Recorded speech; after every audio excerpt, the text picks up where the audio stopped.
René Guénon, Les états multiples de l'être. Chapitre 5. Rapport de l'unité et de la multiplicité. Dans le non-être, il ne peut pas être question d'une multiplicité d'états, puisque c'est essentiellement le domaine de l'indifférencié, et même de l'inconditionné. L'inconditionné ne peut pas être soumis aux déterminations de l'un et du multiple, et l'indifférencié ne peut pas exister en mode distinctif. Si cependant nous parlons des états de non-manifestation, ce n'est pas pour établir dans l'expression une sorte de symétrie avec les états de manifestation, qui serait injustifiée et tout à fait artificielle. Mais c'est que nous sommes forcés d'y introduire en quelque façon de la distinction, faute de quoi nous ne pourrions pas en parler du tout. Seulement, nous devons bien nous rendre compte que cette distinction n'existe pas en soi, que c'est nous qui lui donnons son existence toute relative, et ce n'est qu'ainsi que nous pouvons envisager ce que nous avons appelé des aspects du non-être, en faisant d'ailleurs ressortir tout ce qu'une telle expression a d'impropre et d'inadéquat. Dans le non-être, il n'y a pas de multiplicité, et en toute rigueur, il n'y a pas non plus d'unité, car le non-être est le zéro métaphysique, auquel nous sommes obligés de donner un nom pour en parler, et qui est logiquement antérieur à l'unité. C'est pourquoi la doctrine hindoue parle seulement à cet égard de non-dualité, Advaita, ce qui d'ailleurs doit encore être apporté à ce que nous avons dit plus haut sur l'emploi des termes de forme négative.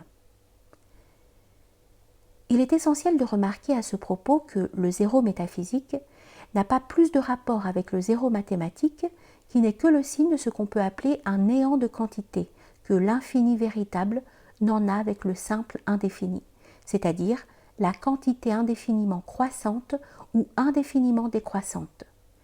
Et cette absence de rapport, si l'on peut s'exprimer ainsi, est exactement du même ordre dans l'un et l'autre cas, avec cette réserve pourtant que le zéro métaphysique n'est qu'un aspect de l'infini. Du moins, il nous est permis de le considérer comme tel en tant qu'il contient en principe l'unité et par suite tout le reste.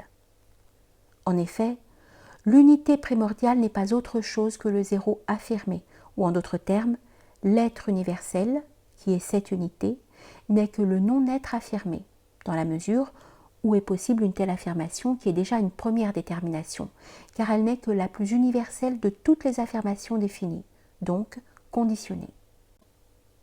Et cette première détermination, préalable à toute manifestation et à toute particularisation, y compris la polarisation en essence et substance, qui est la première dualité, et comme telle le point de départ de toute multiplicité, contient en principe toutes les autres déterminations ou affirmations distinctives, correspondant à toutes les possibilités de manifestation.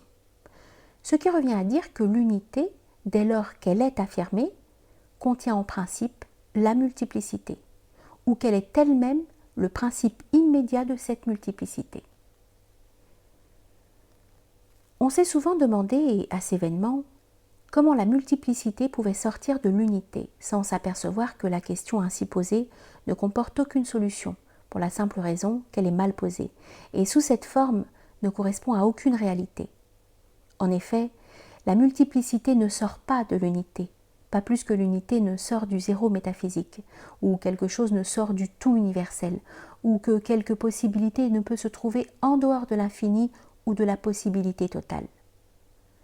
La multiplicité est comprise dans l'unité primordiale, et elle ne cesse pas d'y être comprise par le fait de son développement en mode manifesté. Cette multiplicité est celle des possibilités de manifestation.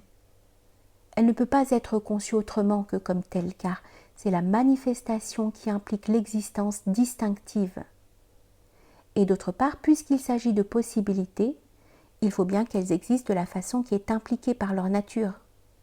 Ainsi, le principe de la manifestation universelle, tout en étant un, et en étant même l'unité en soi, contient nécessairement la multiplicité. Et celle-ci, dans tous ses développements indéfinis et s'accomplissant indéfiniment selon une indéfinité de direction, procède tout entière de l'unité primordiale, dans laquelle elle demeure toujours comprise et qui ne peut être aucunement affectée ou modifiée par l'existence en elle de cette multiplicité, car elle ne saurait évidemment cesser d'être elle-même par un effet de sa propre nature. Et c'est précisément en tant qu'elle est l'unité qu'elle implique essentiellement les possibilités multiples dont il s'agit. C'est donc dans l'unité même que la multiplicité existe. Et comme elle n'affecte pas l'unité, c'est qu'elle n'a qu'une existence toute contingente par rapport à celle-ci. Nous pouvons même dire que cette existence, tant qu'on ne la rapporte pas à l'unité comme nous venons de le faire, est purement illusoire. C'est l'unité seule qui, étant son principe, lui donne toute la réalité dont elle est susceptible. Et l'unité elle-même, à son tour, n'est pas un principe absolu et se suffisant à soi-même, mais c'est du zéro métaphysique qu'elle tire sa propre réalité. L'être, avec un grand E, n'étant que la première affirmation, la détermination la plus primordiale, n'est pas le principe suprême de toute chose. Il n'est, nous le répétons, que le principe de la manifestation. Et on voit par là combien le point de vue métaphysique est restreint par ceux qui prétendent le réduire exclusivement à la seule ontologie.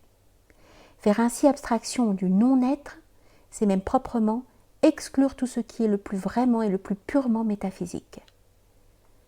Cela étant dit, en passant, nous conclurons ainsi en ce qui concerne le point que nous venons de traiter. L'être est un en soi-même, et par suite, l'existence universelle, qui est la manifestation intégrale de ses possibilités, est unique dans son essence et sa nature intime.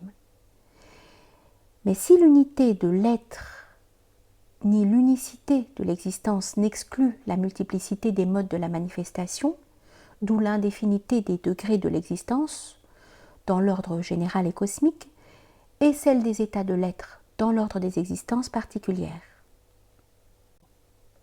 Je reprends la phrase. Mais ni l'unité de l'être, ni l'unicité de l'existence n'exclut la multiplicité des modes de la manifestation, d'où l'indéfinité des degrés de l'existence dans l'ordre général et cosmique et celle des états de l'être dans l'ordre des existences particulières. Donc la considération des états multiples n'est aucunement en contradiction avec l'unité de l'être, non plus qu'avec l'unicité de l'existence qui est fondée sur cette unité, puisque ni l'une ni l'autre ne sont affectés en quoi que ce soit par la multiplicité. Et il résulte de là que dans tout le domaine de l'être, la constatation de la multiplicité, loin de contredire l'affirmation de l'unité ou de s'y opposer en quelque façon, y trouve le seul fondement valable qui puisse lui être donné tant logiquement que métaphysiquement.